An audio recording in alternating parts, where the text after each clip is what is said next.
Bonjour à tous, heureux de vous retrouver sur le plateau de Le Turf TV.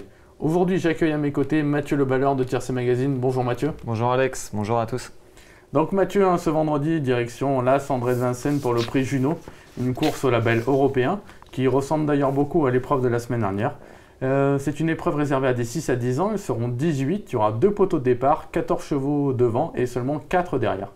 Donc aujourd'hui Mathieu, au sommaire de l'émission, l'analyse de la course par vous-même, viendra ensuite votre pronostic et le plus important, votre conseil de jeu au ticket tout fait au 5-5. Un conseil de jeu qui peut vous permettre de décrocher une cagnotte d'un peu plus de 30 000 €, le jackpot du 5-5. Mathieu, avant le meeting d'hiver, un petit 30 000 €. 30 000 €, ça fait une belle cave pour envoyer pendant tout le meeting, ça peut être amusant. Donc Mathieu, cette épreuve, comme je vous l'ai dit tout à l'heure, caractère européen. D'ailleurs, ça tombe bien, vous avez placé un concurrent suédois en tête, le 12, Edu. Voilà, Edu, protégé de Robert Berg. Je ne vous cache pas qu'il m'a emballé la dernière fois. Il s'est lancé certes au premier échelon, mais après il s'est vite retrouvé enveloppé et relégué à l'arrière-garde par le jeu des relais. Et il s'est rapproché en troisième épaisseur dans le dernier tournant et a conclu vraiment sur un drôle de pied. Ce jour-là, il devait vraiment boucler ses 500 derniers mètres dans une très belle action, très belle réduction kilométrique. Son entraîneur ne tarit pas d'éloges à son sujet.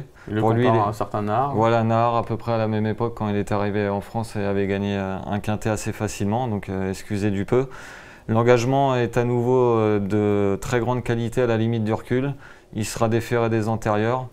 Là, franchement, il devrait marcher un petit 14 en tête. Va falloir sortir le grand jeu pour le battre. Bon, il faut juste que Robert Berg s'applique un peu. Voilà, c'est ça. Il faut qu'il mette les mains dans l'huile, comme on dit, et tout devrait bien se passer.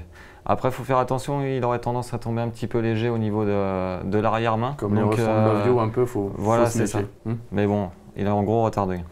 On l'aura compris, Edu, le numéro 12, c'est le gros favori de Mathieu. En deuxième position, le numéro 10, c'est Vasterbo Checkpoint. Lui est très bien connu sur notre sol. Par contre, il a une petite préférence pour les profils à main droite, en tout cas en France. Voilà, c'est vrai que ses dernières performances, ses dernières victoires ont été acquises à main droite. Mais franchement, le profil de la petite piste de Vincennes devrait être un véritable atout pour lui. Est-ce que c'est un spécialiste des pistes plates? Il aime bien aller devant. Voilà, il aime bien aller devant. Donc s'il parvient à endormir le peloton, Dominique Lochneux s'en sert à la perfection. Il connaît par cœur. Donc il est capable de repartir sous le nez de ses rivaux dans la phase finale. Pour moi, c'est un sérieux concurrent pour Edu, donc je ne le négligerai pas. Il peut tout aussi bien l'emporter. D'autant plus qu'il sera déféré des 4 pieds pour la première fois. Voilà, déféré des 4 pieds pour la première fois. C'est un grand plus. On lui a laissé reprendre de la fraîcheur. Tous les feux sont ouverts. Ensuite, en troisième position, vous placez ce que vous pensez être la meilleure chose française. C'est le numéro 9, Tony Boy. D'ailleurs, on va voir sa dernière course sur l'hippodrome de Chartres. Ce jour-là, il était très malheureux. Là, on le voit dans le dernier tournant, c'est la casaque de l'écurie des Charmes qui est bloquée le long de la corde derrière Salinero et il ne pourra jamais passer. Et franchement, son driver essaie de passer là la corde et il voit qu'il n'a pas le passage. Cette course de référence nous a permis la semaine dernière de vous donner le gagnant du 5-5, c'était Tonnerre du Gers, un autre pensionnaire de Jean-Michel Bazir. Mais là, c'est vrai que ces preneurs doivent vraiment manger leur ticket ce jour-là, Mathieu, quand même. Bah voilà, on voit Alexandre Abrivard qui tourne la tête à droite, à gauche. Le passage ne se fait jamais. Bon, après, cette course avait surtout pour but de l'emmener au mieux pour ce quintet. Parce que là, il sera déféré des 4 pieds, il retrouve le chef. L'engagement est d'excellente qualité en tête. Donc avant le coup, il possède de nombreux atouts dans son jeu. La longue distance. D'ailleurs, la petite piste, ça lui plaît aussi comme profil. Il sera nettement plus à son affaire sur la petite piste en plus. Donc, meilleure chance française, le numéro 9, Tony Boy. Vous repassez à l'ennemi, on va dire, à la concurrence étrangère, le numéro 11, Conrad Frédéric. Lui, il va très bien courir dans la course de référence. Voilà, lui pareil, dans la course, il terminait dans le sillage de Edu ce jour-là, traçant lui aussi une très belle fin de course. Difficile de lui reprocher quelque chose, il fait toutes ses courses. Donc lui aussi découvre de très belles conditions de course. Il sera à nouveau déféré des 4 pieds, il est maniable dans un parcours.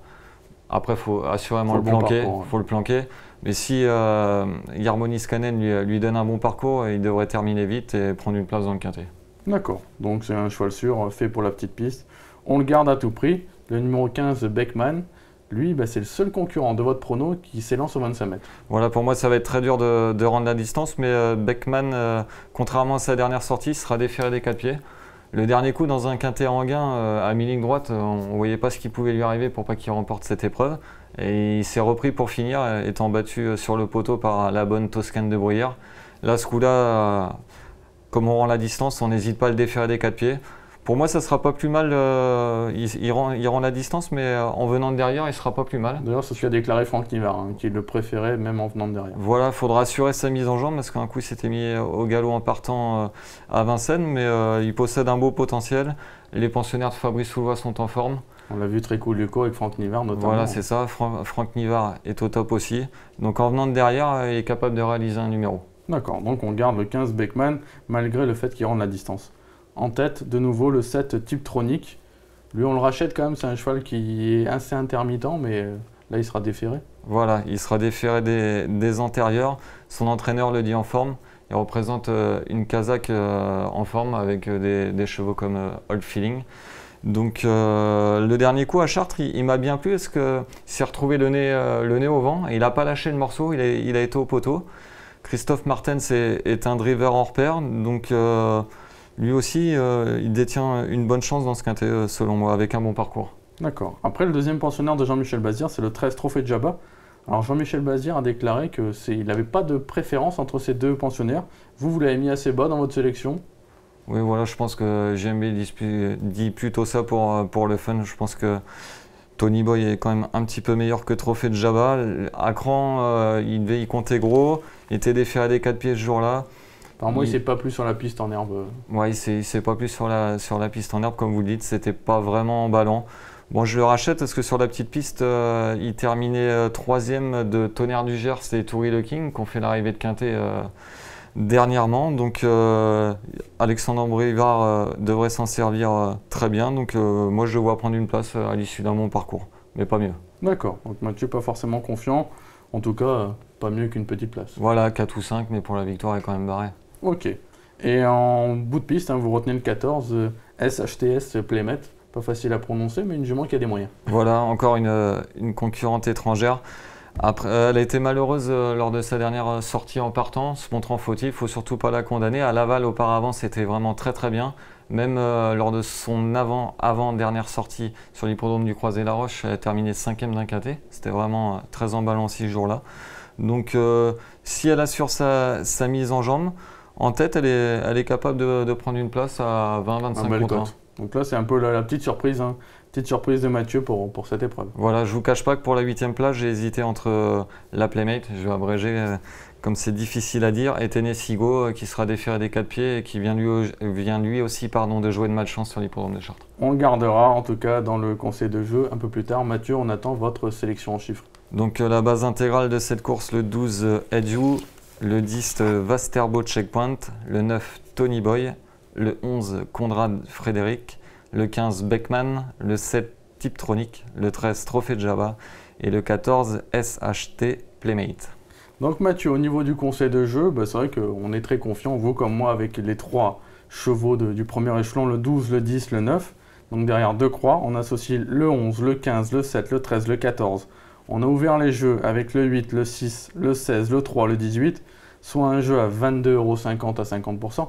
Donc vous voyez que même en jouant une somme correcte, on peut avoir beaucoup de chevaux dans le prono et dans votre jeu, donc ça reste intéressant. Voilà, avant le coup, on a 3 bases vraiment très très solides, des chevaux trotteurs et en retard de gain. Mais après, derrière, pour les 4e et 5e places, il ne faut pas hésiter à ouvrir ces jeux parce qu'une belle cote peut rentrer, donc il ne faut pas hésiter. D'ailleurs, on rappellera que sur l'auteur.fr, vendredi soir, il y a une cagnotte de 1 000 €, à savoir si vous trouvez plus de couplets gagnants que Pronosmart, vous pouvez remporter cette cagnotte de 1 000 €. Dans ce quintet, à mon avis, entre vos 3 favoris, on peut avoir le couplet gagnant. Voilà, je pense. Et il ne faut pas hésiter à jouer dans cette réunion parce qu'on a vraiment une très belle réunion intéressante. Ce vendredi soir à Vincennes. Écoutez Mathieu, merci beaucoup pour votre analyse et puis à très bientôt sur ce plateau. Merci Alex, bonjour à tous. Bonjour à tous, au revoir. Au revoir.